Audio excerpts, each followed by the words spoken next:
So again, just a couple of things to bear in mind as we go on with this contemplation.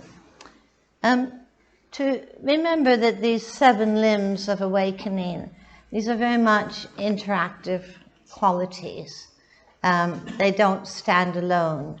However, in your own practice and in your own life, as we speak about these qualities, you might just reflect, where do you feel fairly accomplished? And where do you feel, actually, I really don't do much of this at all? And in an intentional way, would it be more helpful for me, for example, to focus on cultivating equanimity or cultivating collectedness?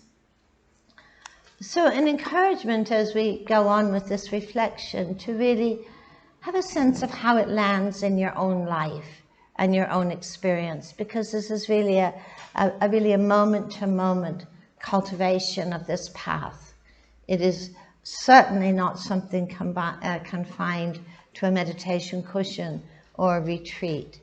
This is really about how we live with ourselves and about how we live with each other.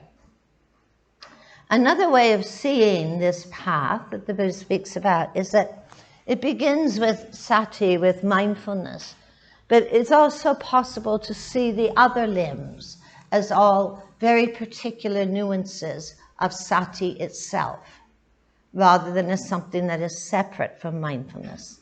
Okay? So let's talk about this third quality, and again, I've quite intentionally used the Pali here because there isn't a single English word that captures this. Virya. Now, often, and I think not quite accurately, this is translated as energy. The more accurate translation is of a person with a strong fist. It really is about courage. It's about fearlessness. And energy becomes the manifestation, the way that we actually manifest that quality of courage and fearlessness. You can see how much this is cultivated in the classroom of the hindrances, because the hindrance patterns basically encourage us to turn away from the moment, to turn away from what is, to turn away from dukkha. Whereas virya, courage, is asking us to turn towards vulnerability, to turn towards dukkha, and to look it in the eye. Sometimes courage, or heroism, as it's sometimes translated, fearlessness, as it's sometimes translated, this is not just about great dramatic gestures. This is about our willingness to show up and to keep showing up and to keep showing up when so many impulses within us tell us to flee or to disconnect or to dissociate. And it is not easy to keep showing up. You might have really intractable people in your life, intractable people in your families, How do you keep showing up in a way that you are a felt presence? You may be living with chronic illness or chronic pain. What is it that allows you to keep showing up when there are so many apparently other options of disconnection or dissociation? So Virya is really concerned with what we do in the face of the difficult and the intractable and the unpleasant in our lives. You see Virya a lot in how it's engaged in social justice, and how Virya is engaged in social change and social transformation. How much Virya is involved in being able to say no to the unacceptable. To be able to say no to the unacceptable. How much courage it takes to actually sometimes swim against the tide rather than to swim with the tide. You know, you can think of so many examples of this where, you know, maybe gossip is a classic one. You know, how much easier it is to join in with kind of unhelpful or harsh speech rather than to step back and say no, or not even to say no, but just actually not to participate. So Virya is not just about saying yes, it is also about our ability to say no without fear or without ill will. And I feel like probably our lives are peppered with situations where this is truly important.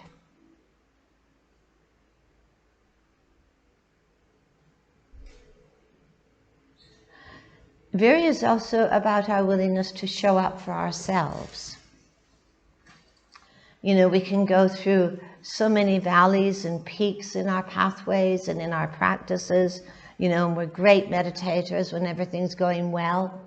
And it can be, you know, quite challenging to show up when, you know, your mind is dull or restless, or, you know, your meditation doesn't look like you think it should look, you know, or you're not getting the results that you think you should be getting. It takes so much courage actually to just say, still here, you know, still showing up. So let's talk a little bit about joyfulness. A little bit about joyfulness.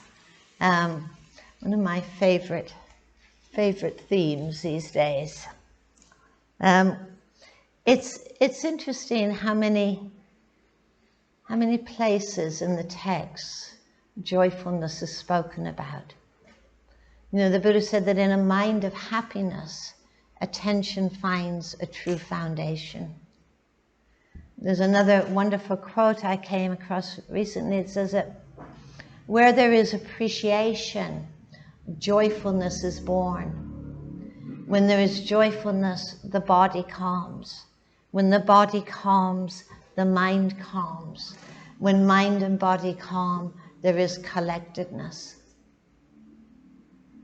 Which I find to be very powerful, because very often people think of joyfulness as going to be somehow the outcome of, you know, working really hard or practicing really hard, that it's going to be some kind of reward for having suffered enough, you know, that there's going to be joyfulness at the end.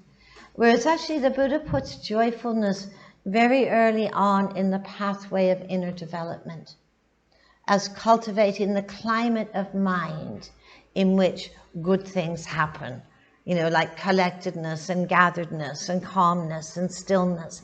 He puts joyfulness as the forerunner of all of this. And, you know, people can struggle with joyfulness for some curious reasons. You know, I do think we have religious traditions that do kind of send the message that it's more virtuous to suffer than to be joyful.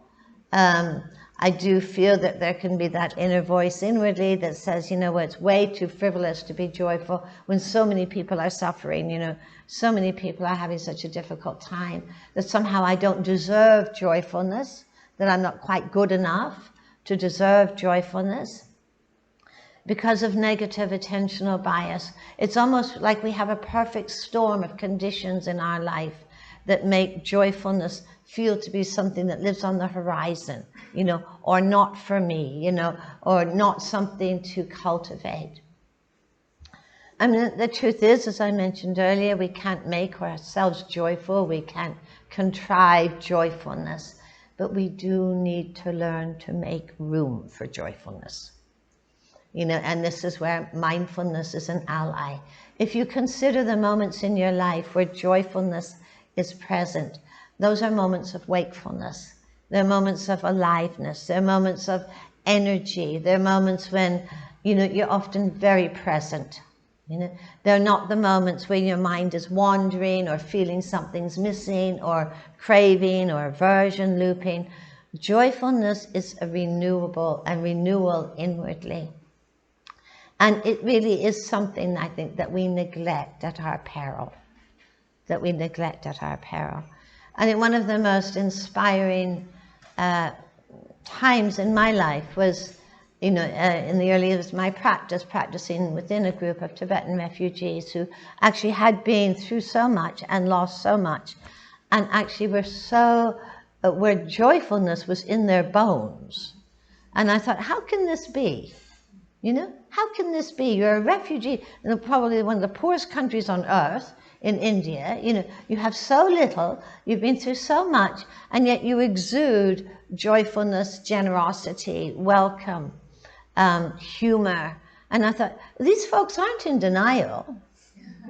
They're actually not in denial, that they actually know something that I don't know. They know something that I don't know. And, the Buddha once said that joyfulness, true joyfulness, is born of a well-disciplined mind. Or that discipline is the forerunner of joy. That joyfulness is born of a well-trained mind. This is an interesting, formulation. When the Buddha speaks about joyfulness, he speaks about it in, two primarily different ways. He speaks about the world of sensual joyfulness, that there's so much to appreciate in life, in music, in art, in nature, in good friendships, that there is so much to really be touched by and to appreciate. So the Buddha was never a sort of denier of the world of sensual loveliness and joyfulness. And actually, this is actually something to cultivate. Because if you have those moments and those encounters where your heart is simply gladdened, your heart is simply gladdened because you're touched by something that is lovely. This gives you a taste of what joyfulness is and what the landscape of joyfulness is. And there's a very, very big difference between that appreciation and sensual craving, where we're trying just to pursue a pleasant sensation.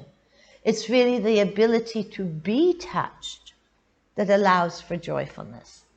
And for us to be touched, we need to be present, we need to be awake, we need to be mindful, we need to be here, we need to be wholehearted. There is so much in life that will not touch us at all unless we're there. And I'm sure many of you have experienced this on retreats where, you go out for a walking period and your mind is filled with ruminations and obsessions, and, thinking about what's for lunch, and you march up and down your walking path and the bell rings and you realize, I haven't been touched by anything. I haven't been, I could have been anywhere. I haven't been touched by anything. And I'm sure many of you have had those moments where you go out into your walking path and you're really present and you're really attending and you're really wholehearted, and it's almost as if the world comes alive for you. And in a very real sense, this is one of the functions of mindfulness, is that it illuminates the world. It brings the world into something that is really alive and here for us. This is the way that we make room for joyfulness. It's the way that we make room for joyfulness, that we have those many moments of knowing when we're just all over the place and not being touched by anything. And that this is actually within the realm of our choices. That we can learn to pause, we can learn to connect, we can learn to stop for a moment and just open that sense of appreciation to what is around us. So for many people, joyfulness, their first taste is through the sensual domain.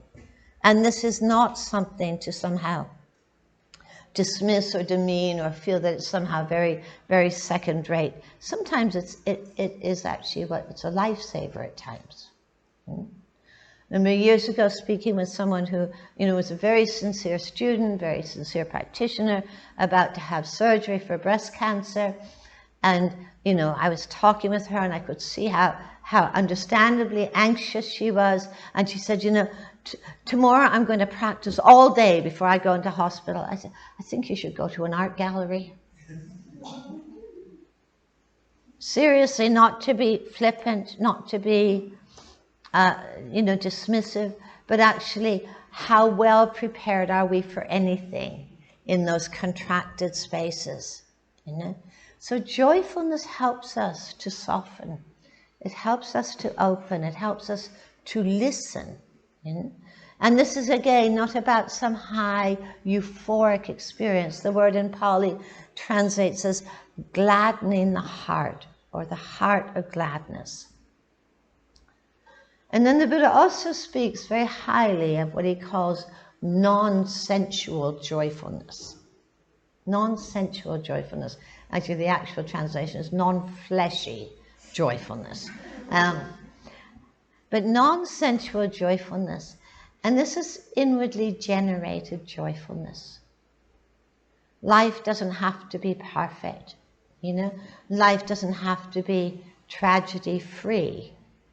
But joyfulness is born of a well-collected mind. And I think any of you who've ever practiced, in trainings where you're really learning to train the mind, to train the heart, to step out of agitation, you begin to taste the sweetness of that inwardly generated joyfulness. And there's something deeply moving about that, and deeply inspiring about that, and a very immediate knowing of the value of this. And I think we all benefit from more joyfulness in our lives. As I mentioned during our first lockdown, which was, pretty grim, wasn't it? If you've cast your mind back to that, I know we all have time warps. But we have this thing in England, do you know that, about guardians, COVID guardians of the pandemic? You come across it? Well, where I live, anyway, maybe it's a Devon thing. You were asked to nominate people who were particularly, really fine during the first lockdown, who really reached out to help people. And, there were actually thousands of them. There were thousands of people reaching out to help neighbors and, help people who were really stuck. But you could nominate someone to be a guardian of the pandemic. So my partner nominated our neighbor. So our neighbor did a lot of good things, but people on our street did a lot of good things. But he did a lot of good things about shopping for people, about playing music on the street, about, reaching out to elderly people in our neighborhood to, provide them with food. He did loads of good things. I mean, loads of people, anybody on our street could have been a guardian of the pandemic, quite frankly. Anyway, he went, this was sponsored by our local radio station. Anyway, he got through the process, and he was named as the guardian of the pandemic in our neighborhood. And as a acknowledgement of this, he got a train named after him. But actually the whole process, interesting, apart from the train and, the title and all the rest of it, the whole process actually was about, through all these nominations, acknowledging how much goodness people had generated during the pandemic, and how much joyfulness there was in acknowledging that.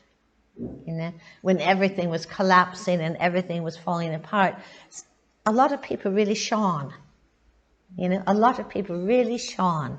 And, and that brought joyfulness. It brought joyfulness. So there is this sense of how, actually how essential this is to our lives, because it is very easy, isn't it, to be quite unjoyful. It's pretty easy to be quite unjoyful. One of the ways that people sometimes, some teachers consciously encourages, is through actually gratitude practices. And that, at the end of every day, you just remember 5 things that you really appreciated that day. And it can feel quite mechanical, and it can feel, why do this again? My gratitude diary. And yet, does it make a difference? I have a friend whose mother was of the, we might say, the complaining temperament. Well practiced, many years at it, very good at it, but would complain all the time about everything, and whose life actually felt quite depressed. And my friend suggested to her keeping a gratitude diary. And she said, well, what a load of nonsense, Who would do something so stupid as that? And went on to complain. And then when she died, my friend found her gratitude diary, that she actually had been doing this. You know, so it is one of the ways it's often encouraged, you know, what is it that gladdens your heart and how much do you cultivate that? How much do you cultivate that? And how much of a well-collected mind is born of that joyfulness? Going back to that quote that when there is appreciation, there is joyfulness. When there is joyfulness, the body calms. When the body calms, the mind calms. When body and mind calm, there is collectedness. Nobody is expected to be perfectly happy when they begin practicing. In fact, many people are not happy at all when they begin practicing. But somehow I think we do a disservice to people by encouraging people to simply, you know, let's get to work on the difficult, rather than are we cultivating the conditions inwardly of happiness and joyfulness that allow us to approach that which is difficult in a more fearless and resourced way.